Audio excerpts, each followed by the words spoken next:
This is a 2026 Chevrolet Suburban High Country here in black. We're going to do a walk around and a review on it. Let me know what you guys think. So in front of me here, I've got the 2026 Chevrolet Suburban High Country here in black.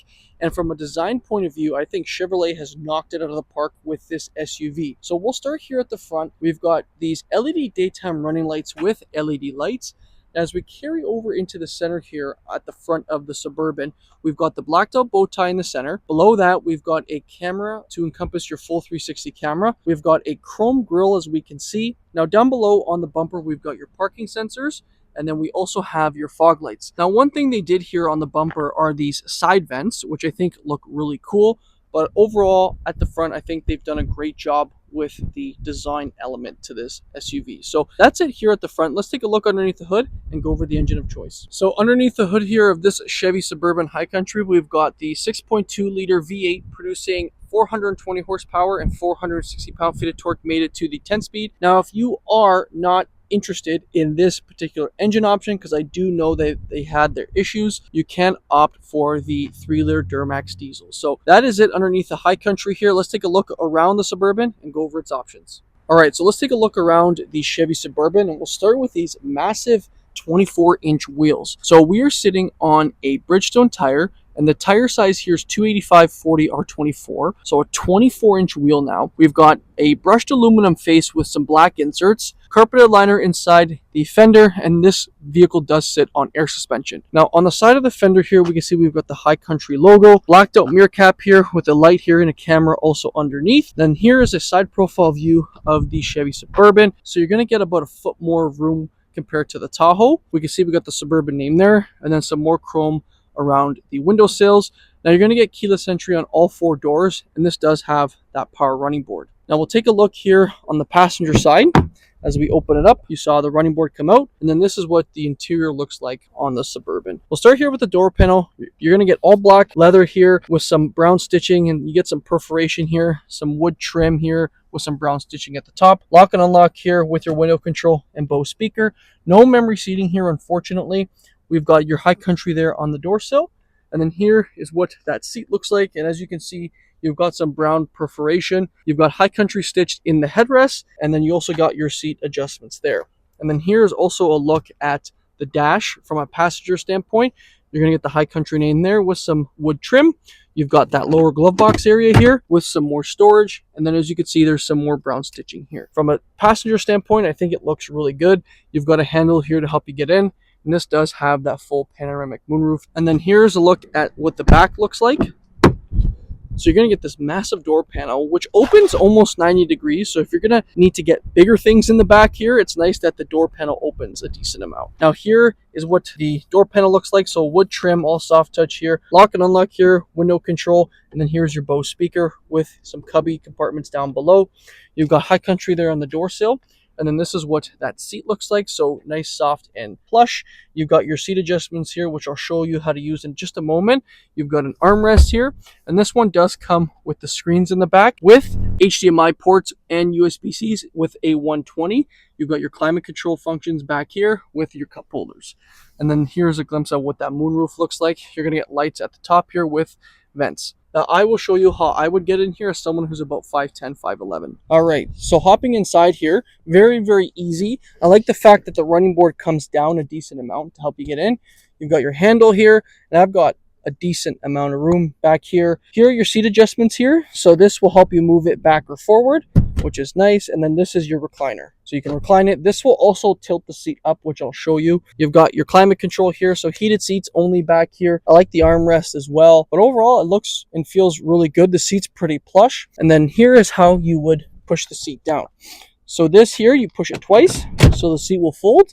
And then you can lift it up just like that. Now there is a manual button, well I would say automatic button. You push it and hold it and the seat will come down just like that. Push it again and the seat will open and it'll give you better access to the back third row. So very, very useful. And then to put the seats down, push that down and then push this up and you're good to go. Let me know what you guys think. All right, so that's it for a back point of view. And then here's a look at that back tire and wheel. So same dimensions in the back here as it is in the front. with a carpeted liner inside that fender, and it does also sit on air suspension. But that is it for a side profile view. Let's take a look at the back tailgate. So in the back here of the Chevy Suburban, we'll start right here in the center. We've got the blacked out Chevy bow tie with the Suburban name right below that. Down below here on the bumper, you're going to get quad tipped exhaust tips, which I think look really good. You're going to get your parking sensors as well, LED tail lights. Now a couple of things to note here. I'm going to zoom out. You can access the back of the Suburban by just clicking this button right below the N in the Suburban name, and you can get access to the back here if you don't want to open the full tailgate, which is nice. The wiper is stowed here in this little lip instead of being here. I think it gives it a cleaner look. To open the back, you can push this little button here and the tailgate will open just like this. Now with the Suburban compared to the Tahoe, you're going to get a lot more room back here. The seats can fold down and you're going to get a 120 plug as well. Now pushing this, the seat's going to fold down just like that. Now you can push the second row seats down, but they will not come back up. The third row, however, you can push them up or down, just like that. And the headrest also will follow. You're going to get a little bit of storage in here, but not too much. You got some speakers back here. You can also put a sunshade if needed. Now that is it for the back tailgate. To shut it, all you do is click this button and it will come down just like that. Let me know what you guys think so far, but that is it for the back. Let's take a look at those seats behind the driver. Just want to thank Applewood GM here in Mississauga, Ontario. Go see my boy Zach. He'll hook you up with a great deal. All right, so taking a look at the seats behind the driver, we'll start here with the door panel. You're going to get all black material here with some brown stitching. You're going to get some wood trim. Lock and unlock here with window control, Bose speaker down below. High Country there on the door sill. And then this is what that seat looks like. So really nice, soft and plush with some brown stitching as well. Here are your seat adjustment controls there. And then here is that manual button that you can push and the seat will fold down automatically. And then here is also a glimpse at the screens. You're going to get a handle to help you get in on both sides. And then this is also nice to note. Like I said, you got your climate control here, 2 HDMIs. You know, it's a nice little area where you can control your things when you are sitting back here. Now that's it for the back. Let's take a look at the front. All right, so taking a look inside the Chevy Suburban High Country here on the driver's side, we'll start with the door panel. All soft touch here. You got your memory seating with lock and unlock, wood trim as well. Window and mirror controls here. The mirrors are power folding. You got your Bose speaker here. High Country there on the door sill. And then this is, again, what the seat looks like. So you're going to get a nice soft seat. High Country stitched in both headrests. And then here are your seat adjustments.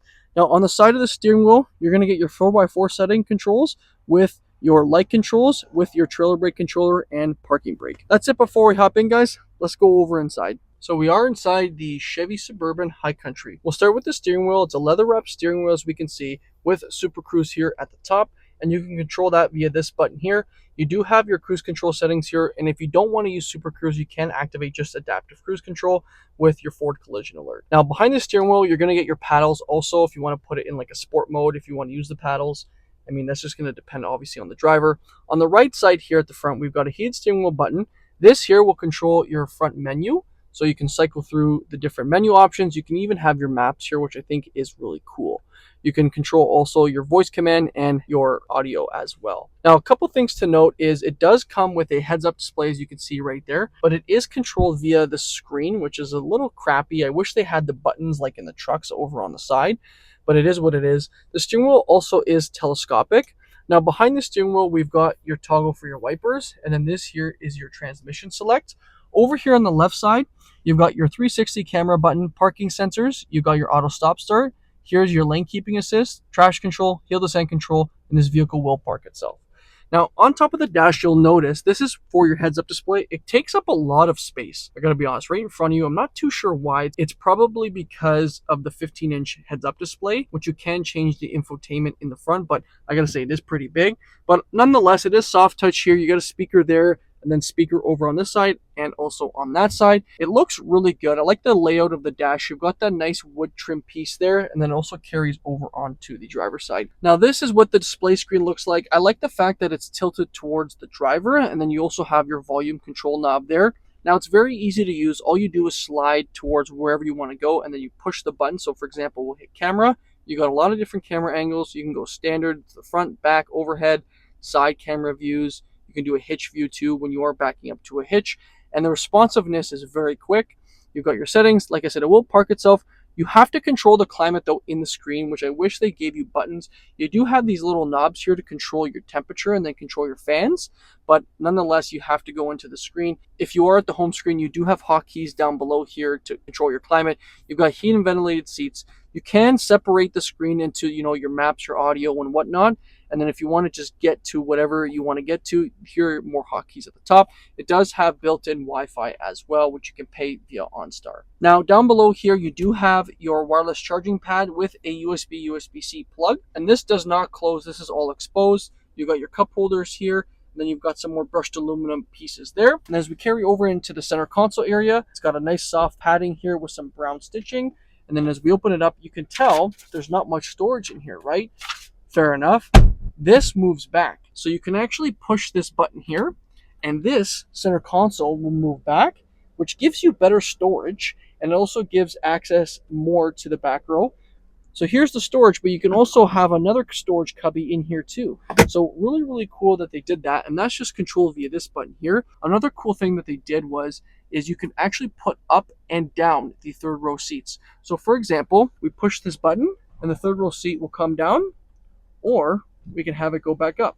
So really cool that they did that, and you can do that on both sides. You've got your moonroof controls here, and then here is that rear camera mirror, which you could turn on or off. So a ton of cool options they did here in this Suburban. I gotta say, the Suburban High Country looks fantastic. I mean, it's really, really nice in here. Now, I've got the window sticker right over there, so let's go talk about pricing on this Suburban High Country. So let's talk price. 2026 Chevy Suburban High Country here in black, 126,917 Canadian. It is pricey, I do have to say, but compared to the GMC Yukon, let's say, you're going to pay at least 10 to 15 grand less for this, and it has the same features. You're only really paying for the overall design difference from the GMC. But let me know what you guys think about this SUV in the comments. If you're curious about a head-to-head between the Chevy and GMC, I'll leave a link up here. I've done a head-to-head between the GMC Yukon XL and the Chevy Suburban High Country, and that Yukon was a Denali. So let me know what you guys think about this in the comments. We'll see you in the next one.